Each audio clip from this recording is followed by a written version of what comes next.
চিত্তং যেন তস্मै শ্রী গুরবে নমঃ। বংশকল্পতরুশ্চ কৃপা সিন্ধুবেব চ পতিতানাং পাবনেভ্যো বৈষ্ণবেভ্যো নমো নমঃ। নমো বৃন্দায় তুলসী দেবৈ পিড়ায় কেশব চ কৃষ্ণ ভক্তি দেবী সত্যবর্তী নমো নমঃ। শ্রীকৃষ্ণ চৈতন্য প্রভু নিত্যানন্দ শ্রী অদ্বৈত গদাধর শিবাসাদি জয় গৌর ভক্তবৃন্দ। হরে কৃষ্ণ কৃষ্ণ কৃষ্ণ হরে হরে, হরে রাম রাম রাম হরে হরে। সর্বকৃ গুরুপাদ পদ্ম চৈতন্য মঠাচার্য নিত্য লীলাংশ ভক্তি প্রকট জ্যোতি গোস্বামী মহারাজের অতুল চরণে ধন্যবাদ জ্ঞাপন করি। তিনি আমার প্রতি প্রসন্ন হন। বর্তমান চৈতন্য মঠাচার্য ভক্তি স্বরূপ সন্ন্যাসী মহারাজের চরণে ধন্যবাদ জ্ঞাপন করি। তিনি আমার প্রতি প্রসন্ন হন। মঞ্চে উপস্থিত আছেন মহারাজ এবং সন্ন্যাসীবৃন্দ এবং ব্রহ্মচারীবৃন্দ, সকল ভক্তমণ্ডলীর মাতৃবৃন্দের চরণে ধন্যবাদ জ্ঞাপন।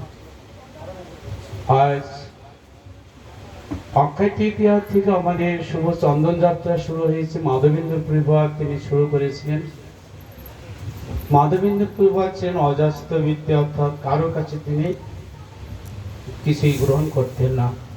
এক সময় মাধবেন্দ্র প্রভুপাদ বৃন্দাবনে গোবিন্দ কন্যে বসে ভজন করছেন। এমতো অবস্থায় রাখাল বালক বিশেষ শ্রীকৃষ্ণ বললেন, হে মাধবপুরী, তুমি কার ধ্যান করছো? কারো কাছে চেয়ে খাও না, মেঘে খাও না। এই কথা শোনা মাত্রই মাধবেন্দ্র প্রভুপাদ অবাক হয়ে গেলেন, চমকে গেলেন এবং বিস্মিত হয়ে গেলেন। আমি কারো কাছে মেঘে খাই না, কারো কাছে কিছু চেয়ে খায় না এবং কার ধ্যান করছি তা তুমি সেটা কিভাবে জানলে? ভগবান তো চতুরের শিরোমণি, ভক্তও চতুরের শিরোমণি আছেন। মাধবেন্দ্র প্রভুপাদ বলার পর গোপাল বললেন, এই গোবিন্দ কুণ্ডে ব্রজবাসী মায়েরা তারা জল নিতে এসে আমাকে বললো, তো ওখানে একটা সাধু বাবা সারাক্ষণ তো হরি ভজন করে যাচ্ছে, কারো কাছে মেঘে খায় না, তাই আমার কাছে এই এক ভাণ্ড দুগ্ধ নিয়ে আসতে বললো, তাই আমি নিয়ে এসেছি। তা তুমি দুধটা খেয়ে রেখে দিও, পরে আমি নিয়ে যাবো। কেননা এই বৃন্দাবনে কেউ অভুক্ত থাকেন না।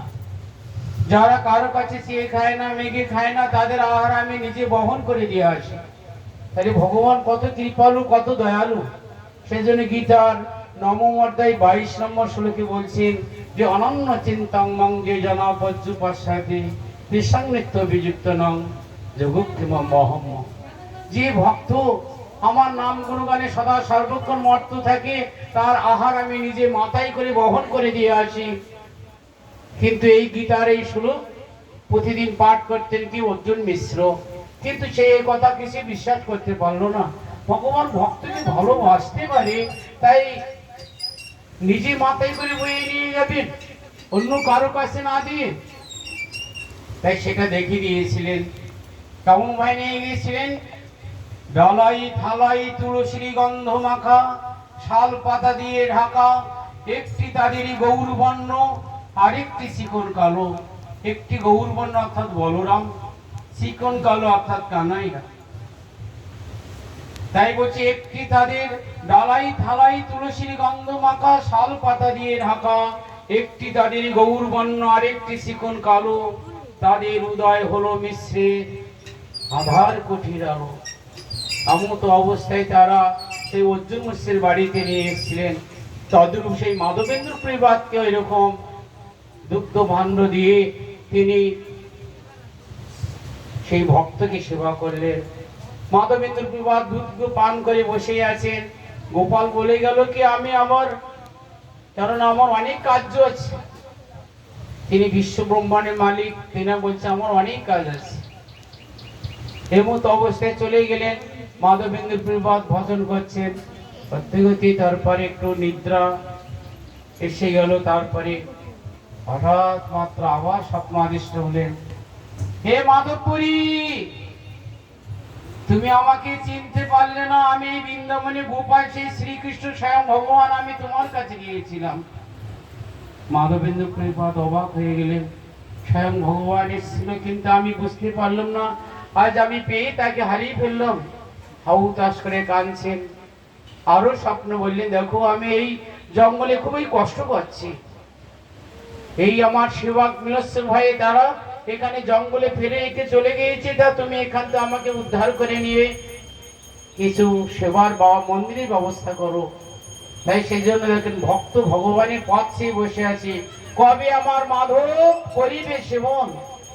কবে সেই মাধবেন্দ্র পুরীপাদের পথ চেয়ে তিনি সেই ভক্তের আশায় বসে আছে। তার পাশে লোকজনকে নিয়ে বুধবাসীদের নিয়ে সেই জঙ্গলে কুড়াল কোদাল নিয়ে তারপরে সেই গোপালকে উদ্ধার করলেন, নিয়ে তারপরে স্থাপন করলেন সুশীতল জল দিয়ে।